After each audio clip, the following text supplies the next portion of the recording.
Martin, les Bleus ont subi une défaite implacable ce samedi à Lyon, 2-0. Il n'y a même pas eu de discussion finalement. Les Bleus ont été surclassés. D'ailleurs, c'est ce que disait Aurélien Tchouaméni après la rencontre dans tous les secteurs. Et on s'est posé une question de savoir, c'était la 150e de Didier Deschamps ce samedi sur le banc des Bleus. Et possiblement, c'est une défaite qui rentre dans le top 10 Oui. de ces défaites. Où placer cet échec sur l'échelle des échecs de Didier Deschamps avec les Bleus? Alors, ce qu'il faut dire, c'est que déjà, c'est un échec qui n'a aucune conséquence. Exactement. Donc, ça, voilà, Ouais. Que ce soit, c'est pas une compétition internationale, Puis c'est même cette pas un trêve, éliminatoire. ouais, Voilà. exactement. Donc ça, c'est important de le dire. Après, dans la simple performance, dans le jugement de la performance de l'équipe sur 90 minutes, moi, ça fait peut-être 11 ans que j'ai pas raté un match des Bleus. Je peux vous dire que celle-ci, elle est pas loin du top 5, je pense quand même, parce qu'on a eu le néant, une démission collective, une démission individuelle, très très peu d'occasions. Une Allemagne, oui, qui a été bonne, mais qui se crée des occasions en marchant quasiment. Ouais. Hein. Il n'y a pas eu non plus, on n'a pas l'impression qu'il y a eu, d'un coup la foudre qui a frappé l'équipe d'Allemagne. Hein. C'était quand même C'était fluide, c'était cohérent, mais fluide, c'était cohérent. Pas brillantissime, quoi. Ils se sont créés trop facilement des occasions. Je pense que depuis Turquie-France en 2019, j'avais pas vu une équipe de France aussi apathique. Alors je mets de côté France-Tunisie qui était le 3e match de la Coupe du Monde de poule et où l'équipe était déjà qualifiée, c'était une équipe bis, bref, c'était ni fait ni à faire. Mais Turquie-France, il y avait une excuse, c'était l'ambiance, c'était ce côté un peu corrida où ils avaient été complètement happés par le contexte. Là, c'est à Lyon, c'est un match amical contre l'Allemagne, il n'y a pas de raison de s'écrouler. Je retiendrai aussi un Albanie-France qui avait été catastrophique aussi en 2015. Évidemment, l'Ukraine-France, le barrage allait. Mais là aussi, il y avait une tension, il y avait quelque chose qui n'a rien à voir. Si je devais comparer à d'autres matchs amicaux comme ça, je comparerais finalement à la tournée sud-américaine en 2013. Donc, c'était il y a quand même 11 ans. Où ils avaient complètement sombré face à l'Uruguay au Brésil, où il n'y avait rien eu.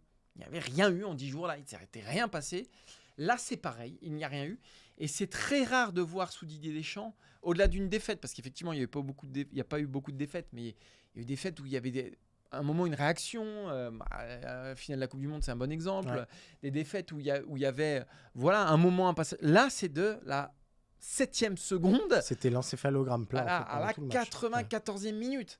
Et hormis 10 bonnes minutes en première période, moi, j'ai rarement vu ça quand même. Hein. Ouais, et c'était d'ailleurs assez surprenant de voir Didier Deschamps si placide à la fin du match. Oui, mais parce qu'il sait que c'est un match amical. Tout à fait, mais je pense que c'est aussi un match où il peut quand même secouer ses troupes parce que le match qu'ils ont livré, il est indigne du maillot bleu, il est indigne de leur statut de vice-champion du monde et de grand favori à l'Euro, et que même si on est à 3 mois et que le contexte est quand même beaucoup moins brûlant qu'il ne le sera en Allemagne l'été prochain, c'est interdit normalement de livrer ce genre de match-là dans l'envie. Et ce qui m'interpelle aussi un petit peu, c'est que finalement, il y a eu une énorme vague de changements à l'heure de jeu, je crois, et que ça n'a pas changé grand-chose. Donc, on n'a pas vu qui était en capacité de réveiller cette équipe. Il n'y a pas eu de gueulard qui vient un petit peu chatouiller les genoux de tout le monde pour dire là, va falloir s'y mettre. Ça s'est fait sur un rythme plan-plan et ça semblait pas leur poser tant de problèmes que ça, quoi. En fait, c'était un match du mois de juin en année impaire. Exactement. Au mois de mars. Il y a plein d'excuses à trouver, c'est-à-dire qu'effectivement, Didier Deschamps, il a parlé de petits bobos, effectivement, il y avait des absents. C'est une période où... Ils ont tous des échéances après. Ils sont entre les 8e et les quarts de finale de Ligue des Champions pour certains, ou de Ligue Europa, ou de je ne sais quoi. Et puis, on est quand même sur une équipe qui est assez installée, où personne là ne jouait trop sa vie finalement. Tous ceux qui ont débuté savent à peu près qu'ils seront à l'Euro. Et on est aussi sur un groupe qui ne s'est pas renouvelé par rapport au mois de novembre. D'habitude, au mois de mars, avant les grandes compétitions, il y a toujours un ou deux mecs qui arrivent et qui mettent un peu de fraîcheur, qui mettent un peu d'énergie. Et là, il n'y avait ni fraîcheur ni énergie face à une équipe d'Allemagne qui, elle, par contre, avait beaucoup à jouer à quelques mois de son Euro et à prouver. Et voilà, je pense que... Et puis, tu rajoutes là-dessus la cerise sur le gâteau, c'est le but à la 7e seconde qui te flingue tout. Voilà, c'est des explications. Ce ne sont pas des excuses, mais ce sont des explications. Voilà, simplement.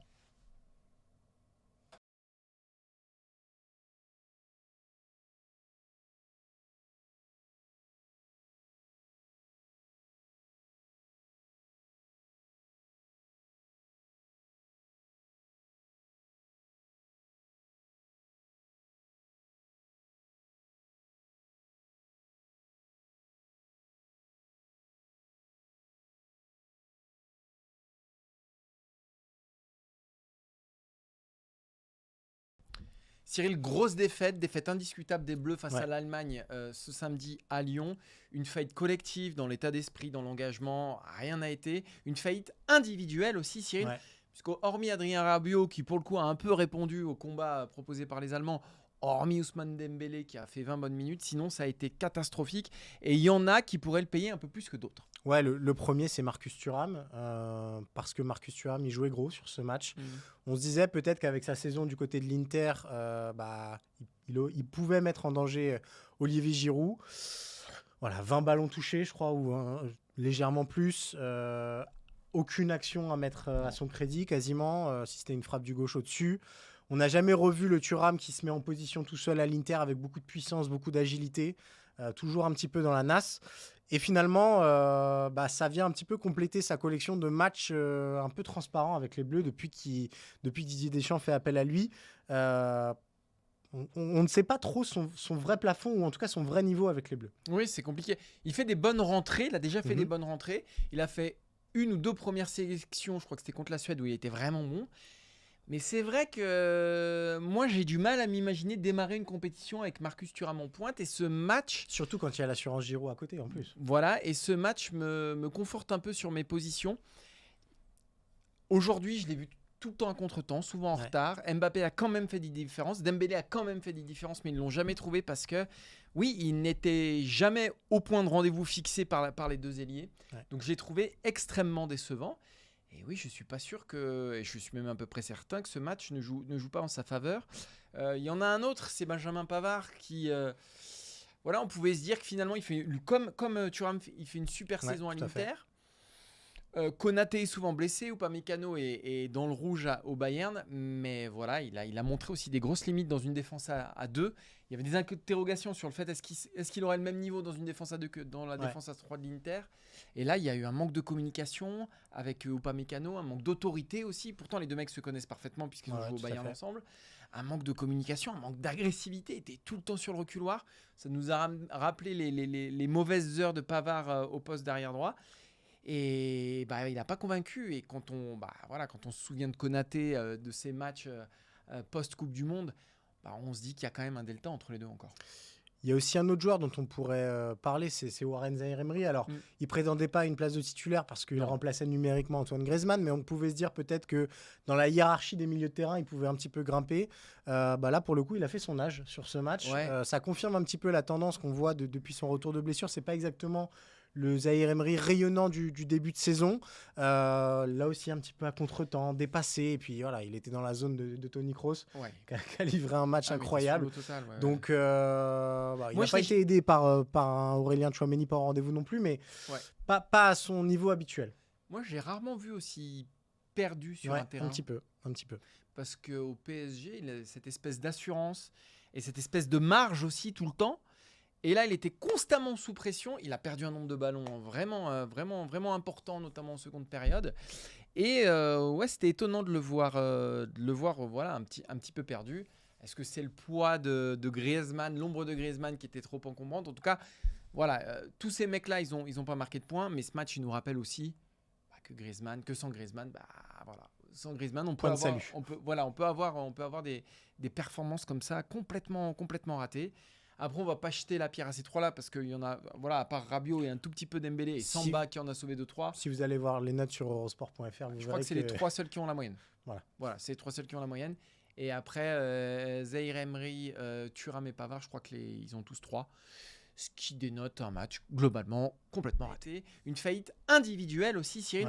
Puisqu'hormis Adrien Rabiot qui, pour le coup, a un peu répondu au combat proposé par les Allemands, hormis Ousmane Dembélé qui a fait 20 bonnes minutes, sinon ça a été catastrophique. Et il y en a qui pourraient le payer un peu plus que d'autres. Ouais, le premier, c'est Marcus Thuram, parce que Marcus Thuram, il jouait gros sur ce match. On se disait peut-être qu'avec sa saison du côté de l'Inter, il pouvait mettre en danger Olivier Giroud. Voilà, 20 ballons touchés, je crois, ou légèrement plus. Aucune action à mettre à son crédit, quasiment, si c'était une frappe du gauche au-dessus. On n'a jamais revu le Thuram qui se met en position tout seul à l'Inter avec beaucoup de puissance, beaucoup d'agilité, toujours un petit peu dans la nasse. Et finalement, ça vient un petit peu compléter sa collection de matchs un peu transparents avec les Bleus depuis que Didier Deschamps fait appel à lui. on ne sait pas trop son vrai plafond, ou en tout cas son vrai niveau avec les Bleus. Oui, c'est compliqué. Il fait des bonnes rentrées, il a déjà fait des bonnes rentrées. Il a fait 1 ou 2 premières sélections, je crois que c'était contre la Suède, où il était vraiment bon. Mais c'est vrai que moi, j'ai du mal à m'imaginer démarrer une compétition avec Marcus Thuram en pointe. Et ce match... Surtout quand il y a l'assurance Giroud à côté, en plus. Voilà, et ce match me conforte un peu sur mes positions. Aujourd'hui, je l'ai vu tout le temps à contre-temps, souvent en retard. Mbappé a quand même fait des différences. Dembélé a quand même fait des différences, mais ils ne l'ont jamais trouvé parce que, oui, il n'était jamais au point de rendez-vous fixé par les deux ailiers. Ouais. Donc, je l'ai trouvé extrêmement décevant. Et oui, je ne suis pas sûr que, et je suis même à peu près certain que ce match ne joue pas en sa faveur. Il y en a un autre, c'est Benjamin Pavard qui... voilà, on pouvait se dire que finalement, il fait, comme Thuram, il fait une super saison à l'Inter. Konaté est souvent blessé, Upamecano est dans le rouge au Bayern, mais voilà, il a montré aussi des grosses limites dans une défense à 2. Il y avait des interrogations sur le fait est-ce qu'il aurait le même niveau dans une défense à 2 que dans la défense à 3 de l'Inter. Et là, il y a eu un manque de communication avec Upamecano, un manque d'autorité aussi. Pourtant, les deux mecs se connaissent parfaitement puisqu'ils ont joué au Bayern ensemble. Un manque de communication, un manque d'agressivité, il était tout le temps sur le reculoir. Ça nous a rappelé les mauvaises heures de Pavard au poste d'arrière droit. Et il n'a pas convaincu. Et quand on se souvient de Konaté, de ces matchs post-Coupe du Monde, on se dit qu'il y a quand même un delta entre les deux encore. Il y a aussi un autre joueur dont on pourrait parler, c'est Warren Zaïre-Emery. Alors, il ne prétendait pas à une place de titulaire parce qu'il remplaçait numériquement Antoine Griezmann, mais on pouvait se dire peut-être que dans la hiérarchie des milieux de terrain, il pouvait un petit peu grimper. Là, pour le coup, il a fait son âge sur ce match. Ça confirme un petit peu la tendance qu'on voit depuis son retour de blessure. Ce n'est pas exactement le Zaïre-Emery rayonnant du début de saison. Là aussi, un petit peu à contre-temps, dépassé. Et puis voilà, il était dans la zone de Toni Kroos, qui a livré un match incroyable. Total, donc, il n'a pas été aidé par un Aurélien Tchouaméni pas au rendez-vous non plus, mais pas à son niveau habituel. Moi, j'ai rarement vu aussi perdu sur un terrain. Un petit peu. Parce qu'au PSG, il a cette espèce d'assurance et cette espèce de marge aussi tout le temps. Et là, il était constamment sous pression. Il a perdu un nombre de ballons vraiment important, notamment en seconde période. Et c'était étonnant de le voir, voilà, un petit peu perdu. Est-ce que c'est le poids de Griezmann, l'ombre de Griezmann qui était trop encombrante? En tout cas, voilà, tous ces mecs-là, ils ont pas marqué de points. Mais ce match, il nous rappelle aussi que sans Griezmann, sans Griezmann, on peut avoir des performances comme ça complètement ratées. Après, on va pas jeter la pierre à ces trois-là parce qu'il y en a, à part Rabiot et un tout petit peu Dembélé et Samba qui en a sauvé 2-3. Si vous allez voir les notes sur Eurosport.fr, je crois que c'est les 3 seuls qui ont la moyenne. Voilà, c'est les 3 seuls qui ont la moyenne.